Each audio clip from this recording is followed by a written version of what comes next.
The fireworks that we saw in Parliament for the second day running. Yesterday it was Rahul Gandhi who made his maiden speech as leader of the opposition. Today it was the Prime Minister's turn to take the floor of the Lok Sabha. What started off as an address that one could barely hear because there was hectic heckling and sloganeering from the opposition who came down to the well of the House. The Prime Minister was undaunted. He made a pointed and unbridled attack on the Congress and particularly on leader of the opposition Rahul Gandhi. He ridiculed the Congress for celebrating this election mandate of 2024 as some kind of a victory. He said this is the third worst tally that the Congress has got in 75 years of parliamentary democracy. He also hit back specifically at Rahul Gandhi, calling him balak buddhi, meaning childish behavior. He said childish behavior was on display when the LoP spoke yesterday in Parliament. He also accused the Congress party of being a political parasite at the cost of its allies. He took a big swipe at the remark that was made by Rahul Gandhi about Hindu Hinsak. Yesterday, the Prime Minister said that the Congress has made it fashionable to attack Hindus. He also dragged in the Congress's ally, the DMK, over the entire Sanatan comments made by Udayanidhi Stalin. The Prime Minister invoked Swami Vivekananda to remind the Congress of what Hinduism stood for. The Prime Minister accused the Congress ecosystem of habitually maligning Hindus and making it almost fashionable to malign Hindus. His address was over 2 hours long. It was the longest address that he has made in Parliament since he began his tenure as Prime Minister 10 years ago. It was peppered with jibes and taunts for the Congress and, of course, directly for the newly elected leader of the opposition. The question, though, remains, has the Prime Minister blunted Rahul Gandhi's offensive?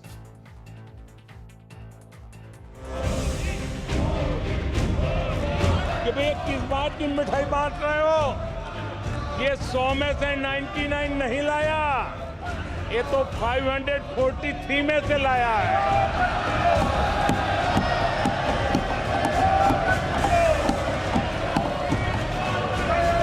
अब उस बालक बुद्धि को कौन समझाए कि तुमने fail होने का वर्ल्ड रिकॉर्ड बना दिया है। 2024 से जो कांग्रेस है वो परजीवी कांग्रेस है। कांग्रेस भी जिस पार्टी के साथ गठबंधन करती है उसी के वोट खा जाती है। देश ने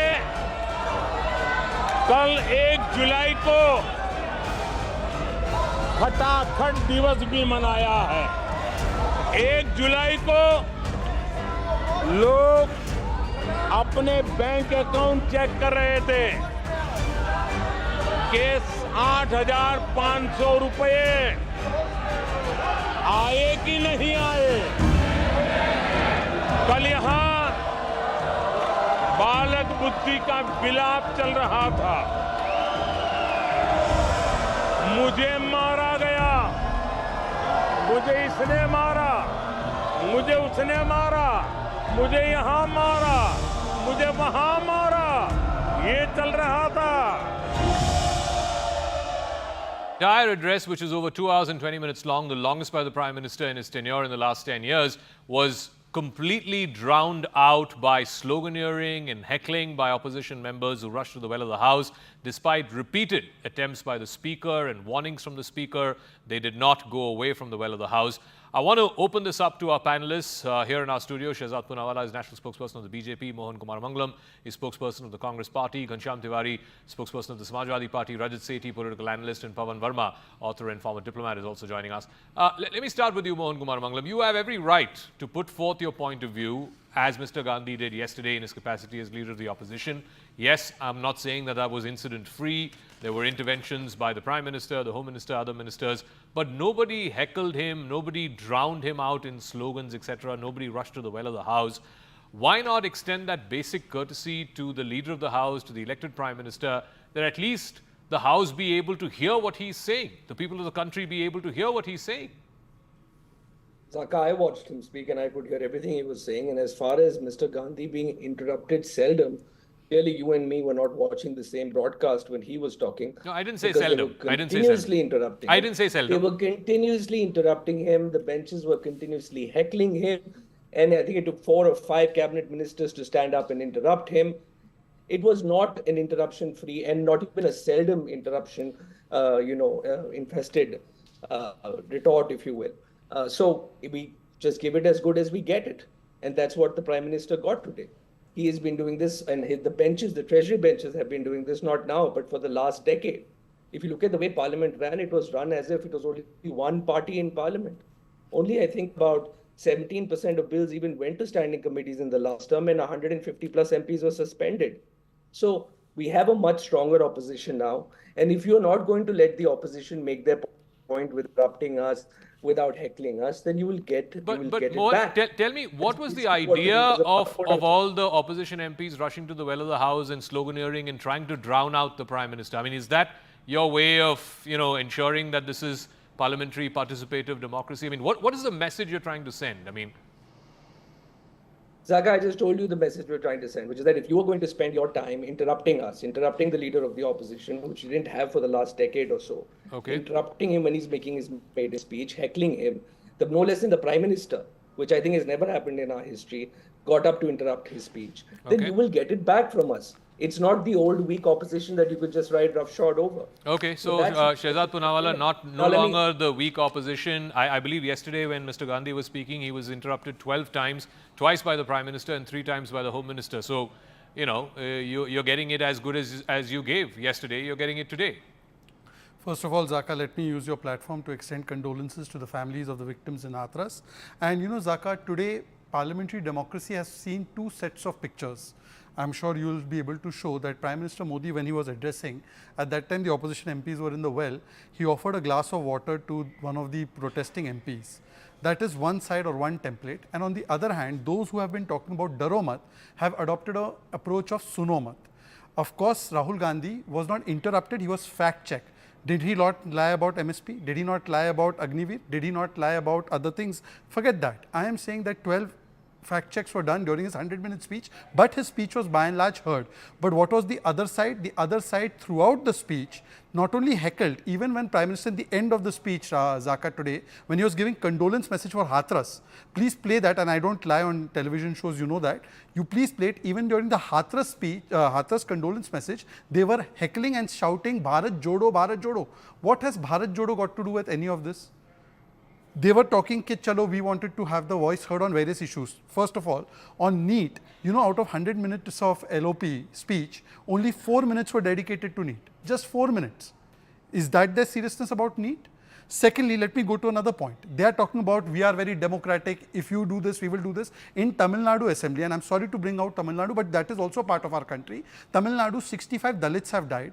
There the LoP only demanded a discussion. They have suspended him. Here their most biggest argument is that Modi ji interrupted Rahul Gandhi. He actually fact-checked. But there what you have done, you have suspended the AIDMK leader. And here you are preaching about democracy. No, but that can't be a model that is not a model at follow all. Or whatever. But can I ask you one thing, Shehzad? When the Prime Minister today, not even referring to Rahul Gandhi by name, said Balak Buddhi, isn't there somewhere down the line a lack of acceptance that, look, whether you like it or not, Mr. Gandhi has been chosen as the leader of the opposition. And he represents not just the Congress party, as he said yesterday, he represents all 234 MPs of the opposition. You've got to give him that much respect, pride of place, whatever it is, even if it's begrudgingly, but to disparagingly call him Balak Buddhi, I mean, isn't that lack of acceptance? Zaka, although Prime Minister, like you rightly mentioned, did not name any person, and if they have taken it on themselves, then that shows that they also believe that they are representing that thought. But every day 3 tweets are put out by Jairam Ramesh naming Prime Minister and calling him Ek Tihai Pradhan Mantri. Which media channel, I'm sorry to say this, I would never say this, which media channel told Jairam Ramesh that what kind of Prime Minister was Manmohan Singh? What kind of Prime Minister was Narasimha Rao? Any media channel has raised this issue. Every day he puts 3 tweets saying Ek Tihai. And forget that. Today this entire interruption process that has taken place, it has actually been celebrated officially by the Congress party, making a virtue out of indiscipline. And I come back to the question, Zaka. Principle is principle, no? Sunna hai awaz, we are for democracy, baat sunne do. Then why LoP of Tamil Nadu has been suspended for an entire session? Then with which moral pulpit are you preaching from? Okay, and one last question, if I may ask. You are talking about the issues of the people. Forget the statement of Rahul Gandhi where he said that Hindus nafrat or hinsa phailate. I am not going into that. K.C. Venugopal said that Bhagavad Gita se Godse ne violence and hatya sikhi.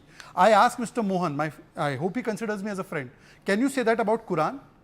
Can you say Osama bin Laden learned something from Quran like that? No, no. I can play the speech out. He said, I'll play the one speech second, out. no, 1 second. He said, both Gandhi and Godse read the Bhagavad Gita, Yes. while one imbibed non-violence lessons from the Gita, the other imbibed violence from the Gita. That's the Which exact quote of slok what of Mr. Venugopal not said. just Anyway, violence, that's not the even debate. murder. That's No, not I'm the debate talking- today. That's not the debate It's not today. the debate, but it's about abusing Hindus from the temple of democracy. Let me ask Ghanshyam Tiwari. Ghanshyam Tiwari, admittedly, this is not the 17th Lok Sabha, the 18th Lok Sabha. The composition is very different. The opposition's voice needs to be heard. It needs to be seen. It needs to be listened to. But pray, I'm asking you the same question I asked Mohan Kumar Mangalam. What have you achieved by rushing to the well of the House, heckling, sloganeering, drowning out the Prime Minister? I mean, this is not participative parliamentary democracy. I mean, you've achieved nothing. If at all you've achieved anything, you've shown those people who may have given you a chance this time exactly why they should not have. Because, you have used the bully pulpit of Parliament to heckle down an elected leader. Zaka, in perfect times, this is a criticism which is fair.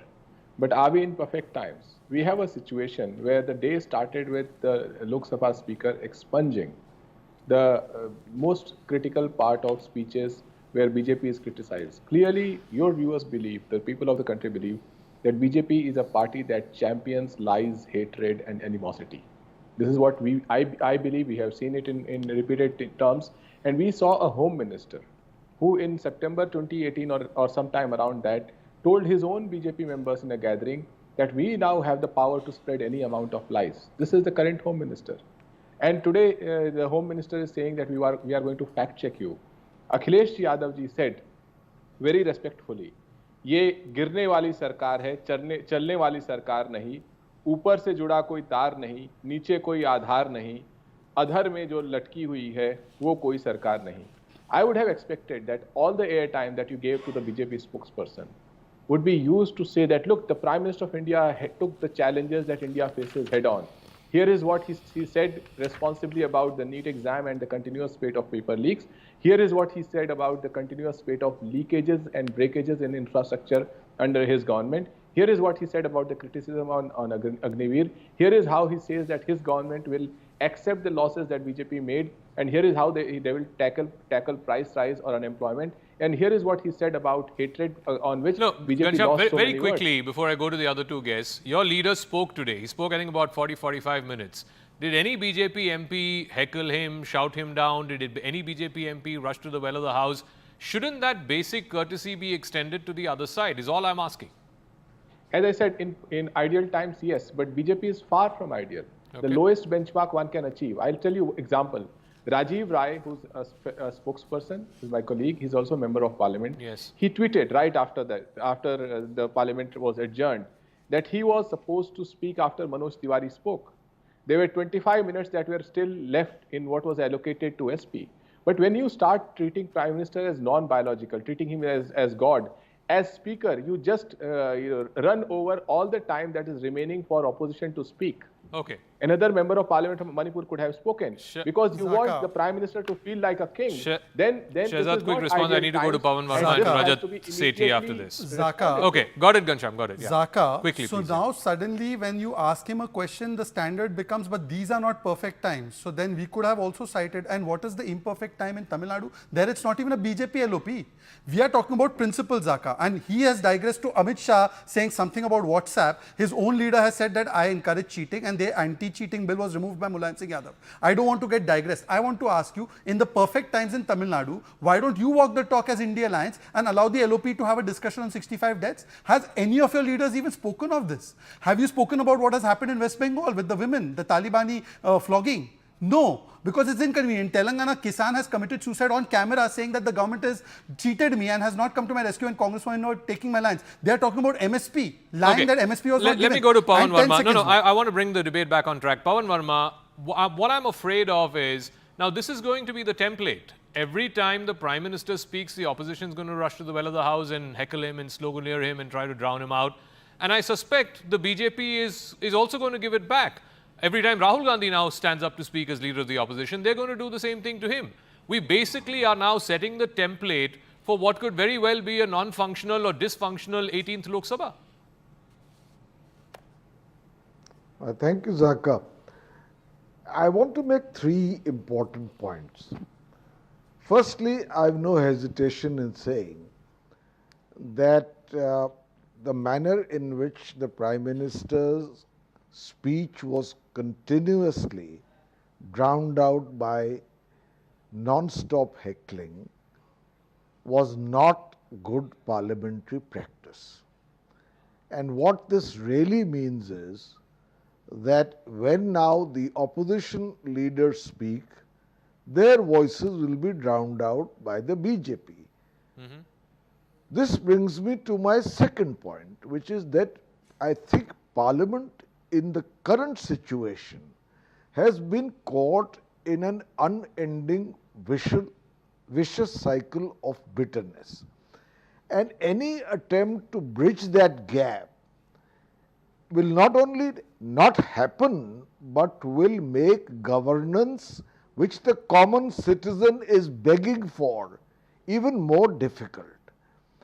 I think the Prime Minister must have had a sore throat because he had to literally shout through the din for one of his longest speeches. Yep. I concede the fact that Mr. Rahul Gandhi was heard with more attention and less interruption, and that he could make his points for his first and maiden speech as the leader of opposition.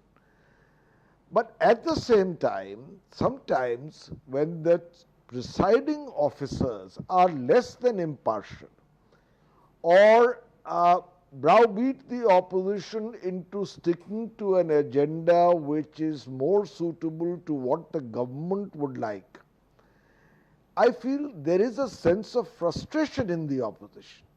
But now the opposition is numerically much stronger. And therefore, unless people begin to understand that things were not what they were in the past, my good friend Shehzad mentioned some particular instances.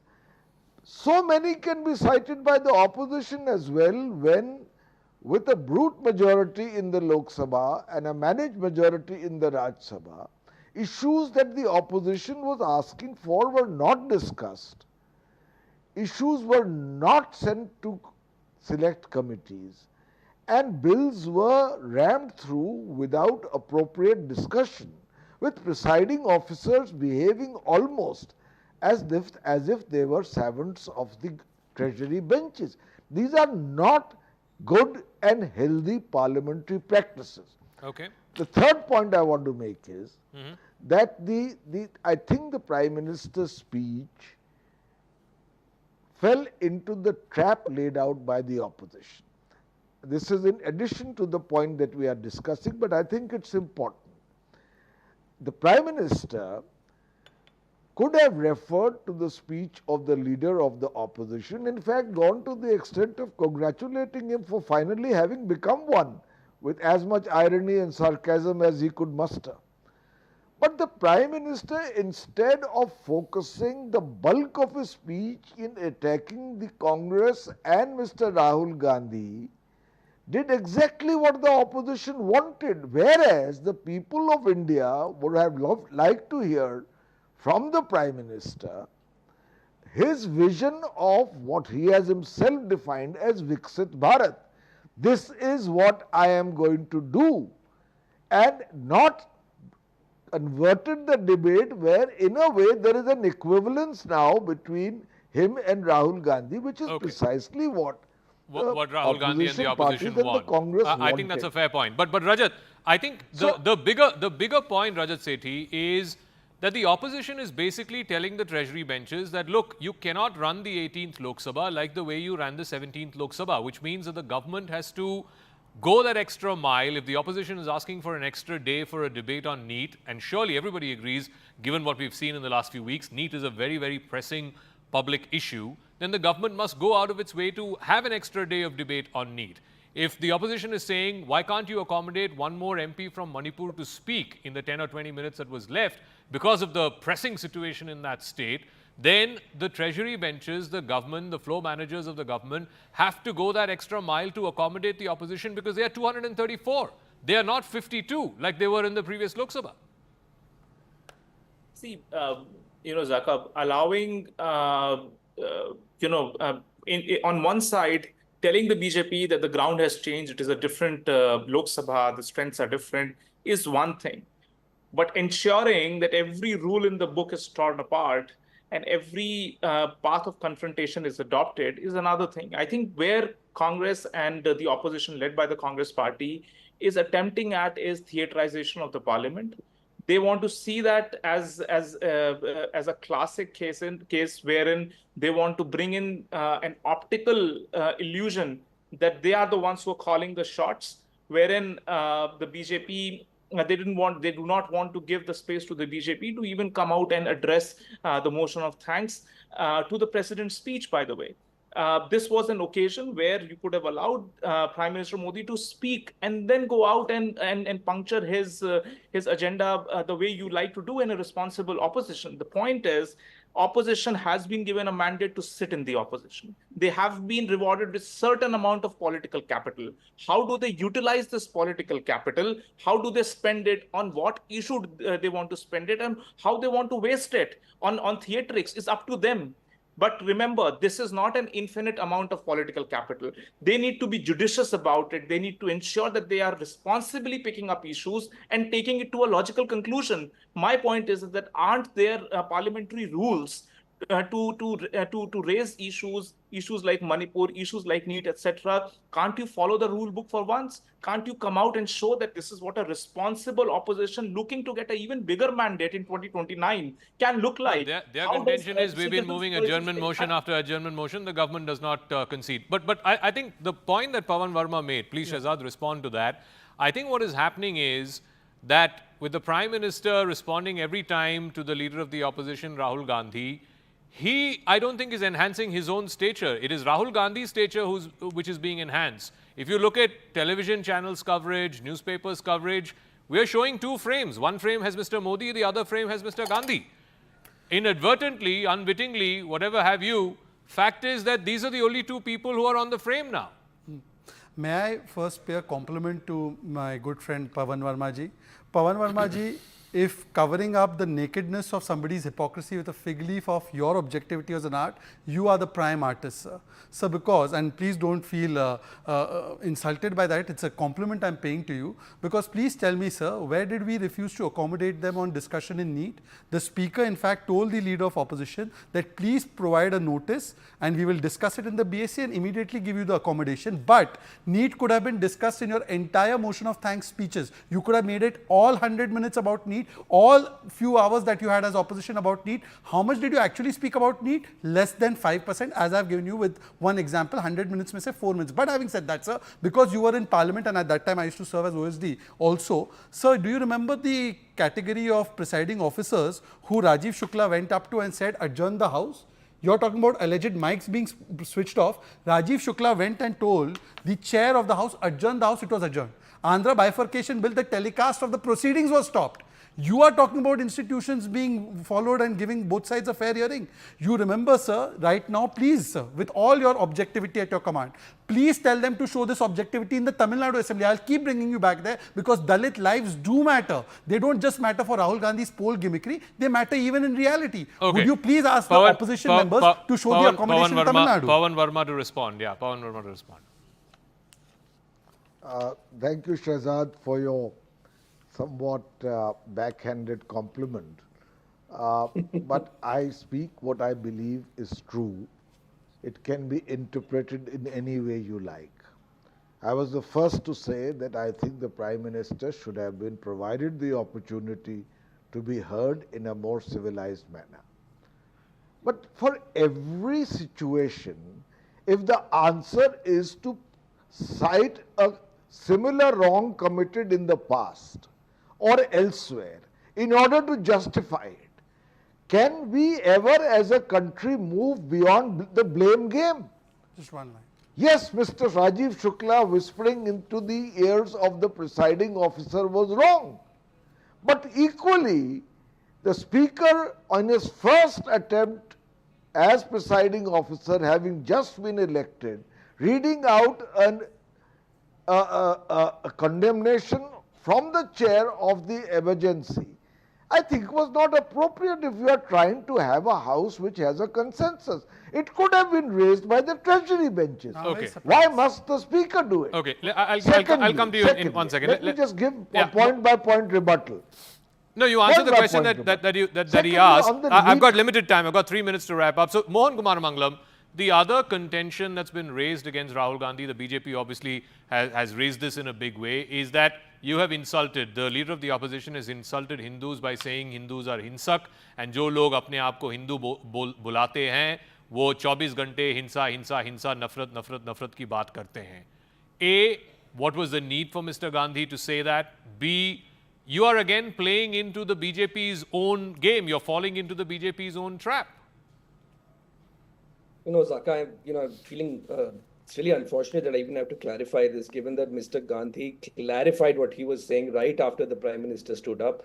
And when he was saying this, he was pointing to the BJP, saying that it is you people who call yourself Hindus, even said so-called Hindus later. So clearly he's talking about the BJP pretending to be, as he called them, thekedars of Hinduism, but practicing violence, practicing spreading of hate, practicing divisiveness. And that's exactly what Hinduism does not stand for. So he made that crystal clear in his speech itself. Of course, now the BJP has selective hearing and wants to provide, continue with a certain agenda. And they're trying to push it out in social media, but it's not catching or trending as much as it did.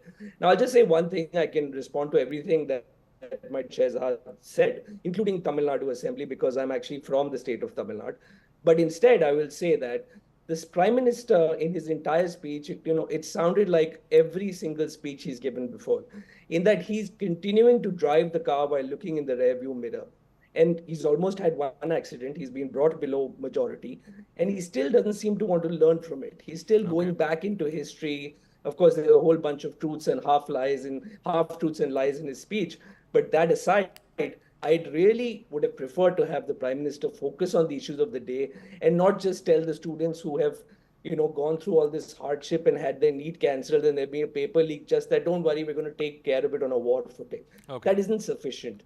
By the way, Mr. Gandhi has written a letter today to the Prime Minister saying that we can have now a discussion on NEET if you want tomorrow, and you should read it. Okay. Shehzad, the Prime Minister is continuing to talk in Parliament, looking at the rearview mirror. He's not come to terms with the fact that the rules of the game, the rules of parliamentary business have changed because the composition of the Parliament itself has changed. Well, some people whose car has not come out of the ditch for the last 3 elections are now believing that at 99 they have formed the government and they have become the Prime Minister. So perhaps they should first focus on removing their car from the ditch. I did not give a past example. A principle applies equally in full measure in state and centre. None of them, including Mr. Pawan Verma, have said what is the reason why you don't walk the talk when it comes to the LoP of Tamil Nadu. And it is shameful. Sir, I did not interrupt you. Mohanji, this is what happens in Parliament.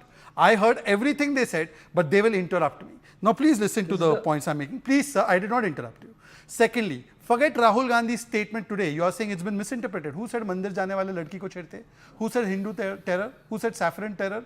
Who said Hindu is a dirty word? Mr. Jarkioli. Who said that Krishnaji teaches Arjun Jihad? Mr. Satish, Mr. Shivraj Patil. And who has said Godse learnt violence, murder and intolerance from Bhagavad Gita? I challenge Mohan, you say it about Quran. I challenge you say it about the Bible. You can't. So your first speech as LoP, you start abusing Hindus. And your first appointment after LoP was Sam Pitroda, who said Ram and Ramnavami are against the idea of India. This is your anti-Hindu hatred. Again, by invoking Ayodhya and saying that, BJP was defeated in Ayodhya, Mr. Avdesh Prasad has won from there, which your leader also referred to in his speech today. You're again batting on the BJP's pitch. Final word, I have to wrap up after that, yeah. Zaka, BJP's pitch is permanently fractured. Because for 10 years on your shows, on various platforms, BJP, spokespersons of BJP, media supporters of BJP, RSS, distributed freely the certificate of Hinduism. They told people like me, you are anti-Ram, you're not Ram Bhakt, you're not Hindu, you're not nationalist. The God Ram himself has taken away that fake authority of certificate. Their certificate has the same caliber that Prime Minister's own degree has.